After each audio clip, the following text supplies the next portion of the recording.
اعوذ باللہ من الشیطان الرجیم بسم اللہ الرحمن الرحیم ان کانت الا صیحۃ واحدۃ فاذا هم خامدون صدق اللہ العظیم رب اشرح لی صدری ویسر لی امری واحلل عقدۃ من لسانی یفقہوا قولی رب یسر ولا تعسر وتمم بالخیر آمین یا رب العالمین۔ سورہ یاسین کی آیت نمبر 29 میں نے آپ کے سامنے تلاوت کی ہے، اور آج کے لیکچر میں ہم اس آیت کو انالائز کرنے کی کوشش کر رہے ہیں۔ آیت میں وقف کی کوئی علامت نہیں ہے، ایک فا نظر آ رہا ہے، تو اس کی بنا پر ہم اس آیت کے دو حصے کر لیتے ہیں۔ پہلا حصہ ہوگا ان کانت الا صیحۃ واحدہ، اور دوسرا ہوگا فاذا ہم خامدون۔ اب پہلا حصہ جو ہے اس کے الفاظ پہ بات کرتے ہیں۔ پہلے حصے میں پہلا لفظ ان جو ہے یہ حرف ہے۔ ان آپ جانتے ہیں ایک تو شرطیہ ہوتا ہے، اور ایک ان نافیہ ہوتا ہے، اور ایک ان مخففہ من المثقلہ ہوتا ہے، یعنی انا کی تخفیف شدہ شکل ہوتا ہے۔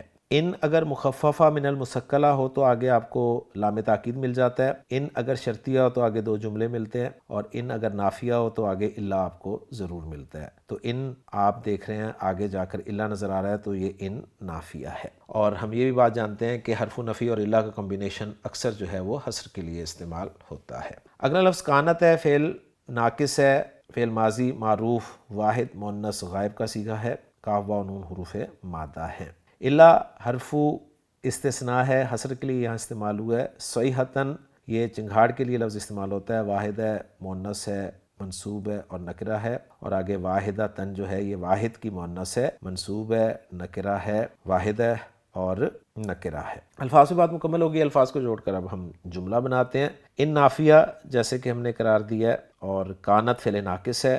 اب کانت فعل ناقص ہے تو اس کا ایک اسم ہوگا اور ایک خبر ہوگی۔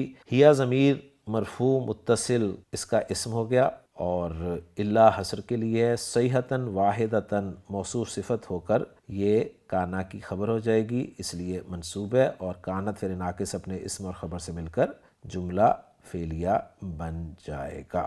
اور جملہ مستانف ہے تو اس کو ہم لا محل لہا من الاعراب کے تحت رکھ لیں گے۔ اپنے الفاظ میں ترجمہ کرنا چاہیں اس حصے کا تو لفظی ترجمہ یہ ہوگا، نہیں تھی وہ مگر ایک ہی چیخ، یعنی وہ صرف ایک چیخ ہی تھی۔ پہلے حصے کے بعد اب چلتے ہیں جی دوسرے حصے کی طرف، اور دوسرا حصہ ہے ہمارا فَإِذَا هُمْ خَامِدُونَ۔ اس میں فا جو ہے یہ عاطفہ قرار دیں گے، اذا جو ہے یہ فجائیہ ہے، اور اس کی پہچان یہ ہوتی ہے کہ کلام کے شروع میں ہوتا ہے اور جملہ اسمیہ اس کے بعد آپ کو عام طور پہ نظر آتا ہے۔ اچانک اس کے معنی کیے جاتے ہیں، یعنی حرف مفاجات اسے کہا جاتا ہے۔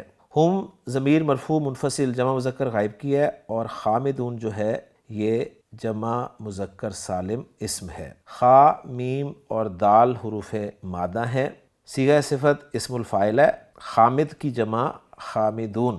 خان صاحب حامد کو خا میم دال حروف مادہ کے تحت باب نصر ینصر سے ذکر کر رہے ہیں۔ خمدہ یخمدو خمدن، جس کے معنی آگ کے شعلوں کا تھم جانا جبکہ انگارے ابھی نہ بجھے ہوں، یعنی بجھا بجھا سا ہونا، ان معنی میں لکھ رہے ہیں۔ اور حامد کے معنی لکھ رہے ہیں اسم الفاعل بجھا بجھا سا ہونے والا۔ الفاظ سے بات مکمل ہو گئی ہے، الفاظ کو جوڑ کر جملہ بنائیں تو فا جو ہے وہ آپ کا ہو گیا جی عاطفہ، اذا حرف مفاجہ، اور ہم مبتدا، اور خامدون خبر، مبتدا اپنی خبر سے مل کر جملہ اسمیہ۔ الحمدللہ جی ہماری ورکنگ مکمل ہو گئی ہے، محمود صاحب کی ورکنگ کے ساتھ اس کو میچ کر لیتے ہیں، اور ترجمہ دیکھتے ہیں اب ہم عبدالسلام صاحب کا۔ ترجمہ انہوں نے کچھ یوں کیا ہے، ان کانت الا صیحۃ واحدہ، وہ نہیں تھی مگر ایک ہی چیخ، فاذا ہم خامدون، پس اچانک وہ بجھے ہوئے تھے۔ تو الحمدللہ جی سورہ یاسین کی آیت نمبر 29 بھی ہماری گرامیٹیکلی انالائز ہو گئی ہے۔ انشاءاللہ تعالیٰ اگلے لیکچر میں اگلی آیت کے ساتھ آپ سے ملاقات ہوگی۔ سبحانک اللہم و بحمدک، اشہد ان لا الہ الا انت، استغفرک و اتوب الیک۔